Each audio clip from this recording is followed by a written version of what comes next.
tudo bem? A passagem para a excelência é de muito fácil adaptação. Moral flexível, que fazia parte de sua tese filosófica e cujo tema era a importância dessa faculdade para um viver saudável. Minto para permanecer com a dignidade intacta. Tudo o que fazemos é porque temos nossos motivos e acreditamos neles. E escrevo o meu epitáfio, que deverá ser lido aos alunos que estudarão o meu corpo. Se tiver paixão, vale. É pouco, preciso acrescentar.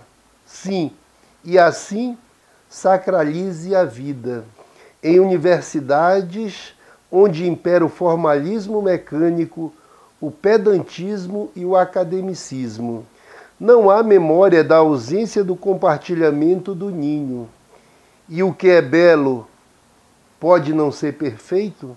Eu te poemo, tu me versificas, nós nos poesiamos. Ela ri sorrindo. Bem, pessoal, hoje nós vamos ter um programa um pouco diferente do que a gente vem fazendo ao longo desse tempo. Em vez de falarmos sobre um livro determinado ou alguns livros, como já fizemos, faremos melhor.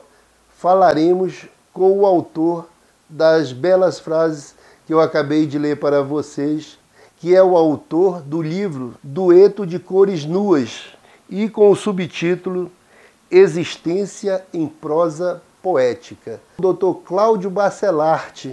Vamos conversar com ele e saber de onde o Dr. Cláudio trouxe tanta beleza para o mundo. Essa parte acadêmica eu não gosto, até porque isso é meio enrijecido o pensamento, né? Você tem que fazer parte de uma série de coisas. Para escrever um artigo acadêmico é muita formalidade, você se sente preso. Isso aí não compartilho muito, não. Eu considero esse o primeiro mesmo. Teve outros que estão bem inacabados, enfim, mas esse é o primeiro. Eu escrevi por paixão mesmo, né? Eu simplesmente tinha uma necessidade de escrever. Eu comecei a escrever coisas meio sem nexo, e aí fui gostando, me envolvendo cada vez mais, e aí de algo pequeno, frases, parágrafos, mini contos, contos, aí saiu o romance. O título passou por várias transformações, tinha a ver com suores insanos, que não era meu, essa palavra, eu escutei de alguém falar espontaneamente, eu achei muito bonito. A opinião das pessoas foram muito importantes para mim, porque haviam críticas construtivas. Foi a partir disso que eu fui me desenvolvendo. Em 99, eu escrevi um conto. E esse conto tem a ver com o capítulo Pipoca. Mas chegou um determinado momento em 2001, que eu quis algo maior. Eu acho que um romance é mais tocante. E eu gostaria de tocar outras pessoas. E aí eu fui costurando, digamos assim, os contos, né? De forma a ficar algo coeso, uno. Mas ao mesmo tempo, coincidentemente, eu pensei que cada capítulo poderia ser lido individualmente. Eu imaginava que a pessoa poderia ter preferência por determinados capítulos e, após ler o livro, buscar um capítulo em especial, como se fosse um conto independente, né?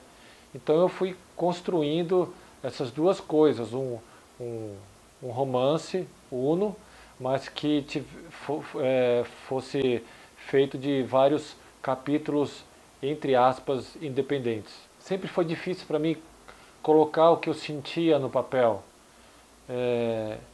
Então eu colocava, relia, melhorava, pedia opiniões, conversava com pessoas. Então o que se chamava no século passado de teste da gaveta, né? que era, no caso, a pessoa datilografava, guardava o manuscrito na gaveta, relia posteriormente. Eu fiz isso muitas vezes, né? Tinha que colocar o que eu estava sentindo no papel. E aí depois, havendo essa necessidade de trabalhar o que estava escrito no papel, deixar algo legível, preocupação fundamental que eu sempre tive e sempre me preocupava quando eu pegava a opinião das outras pessoas, era saber se elas estavam sendo tocadas pelo que eu escrevia. Porque, para mim, se algo não toca, cai no esquecimento. Às vezes eu atendia os pacientes, chegava em casa, eu queria colocar no papel, mas eu não me sentia, digamos assim, suficientemente emocionado para escrever emoções, para passar emoções.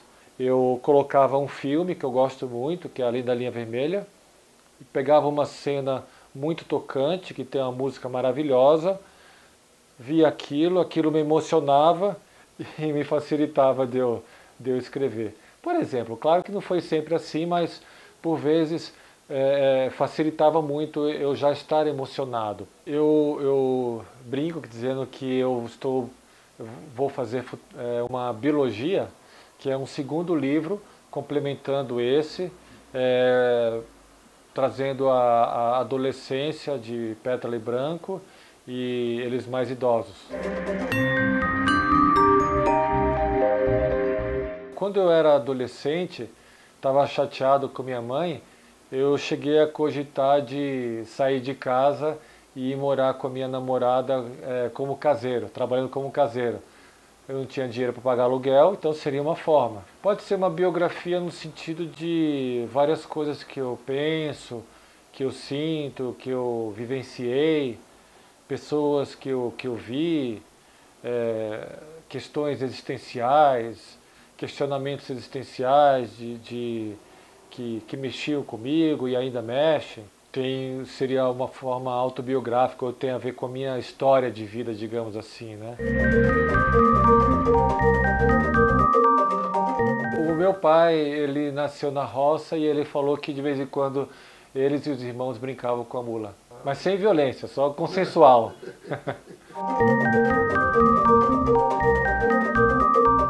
Pressa realmente não é muito bom. Eu demorei esse tempo todo porque, primeiro, eu não tinha pretensão de publicar, né? Não me atraía muito. O que me atraía era essa necessidade de colocar palavras no papel de forma interessante, que tocasse as pessoas. Durante esse tempo também, questões de estudo, profissão, questões de problemas pessoais, de saúde, foram postergando, né? Mas é claro, eu mesmo, nesse segundo livro, não quero demorar tudo isso, de jeito nenhum. Eu acho que para uma pessoa que esteja iniciando o seu livro, ela tem que decidir, né? Ela vai escrever com qual propósito, né? Vai escrever com um propósito de querer ser famoso, algo que é meio impossível no Brasil, ganhar dinheiro com o livro, algo também meio impossível. Qual é o seu propósito? O que te leva? Você está escrevendo por status? Ou você, enfim, isso é uma questão bem importante. A partir dessa questão respondida e de outras, você pode ver. Se você quer escrever um livro padronizado, você compra um livro com dicas de livro, e em um mês acho que você escreve um livro. Então você precisa decidir, ter essas questões verdadeiramente respondidas para que você possa, no seu intento, saber melhor até onde vai, até onde vale a pena. No meu caso, que eu tentei escrever um livro que eu chamo de artístico, que eu chamo de drama, que eu tinha essa pretensão, digamos assim, de tocar profundamente o leitor, eu imagino que ele está mais por um sentimento de tristeza. O sentimento de tristeza também ajuda muito a pessoa a se aprofundar nas suas análises do mundo, na sua crítica. Tem mais essa coloração um pouquinho mais triste, né? Eu despertei também o interesse de escrever alguma coisa acadêmica, né? Então, eu não sei, talvez eu escreva esse texto acadêmico, que é algo que eu observei na clínica e que ninguém escreveu a respeito, né? Então isso realmente está me deixando bem entusiasmado. Tem um título, tem as ideias do segundo livro, principalmente a adolescência do Branco e da Pétala. O Branco é uma pessoa que tinha uma condição social muito boa, ele abandona tudo isso para cuidar de cachorros e depois vai conhecer a Pétala. Enfim, tem algumas ideias anotadas, né? O título para que eu tenha ideia do que seja aquilo lá, tem a ver com medulas etéreas, alguma coisa assim, mas que com certeza vai ser diferente. Então tá assim, não tem prazo, mas vai sair. Gosto muito dos Irmãos Karamazov, O Processo do Kafka. Gosto muito do Raduan Nassar, da Lavoura Arcaica, Um Copo de Cólera. Gosto da Clarice, Uma Aprendizagem, O Livro dos Prazeres. Então, de forma geral, esses são os meus preferidos e uma boa parte, uma grande parte dos livros do Mia Couto também. Eu gosto muito de filosofia e o Branco tem umas questões lá filosóficas que podem ter a ver comigo.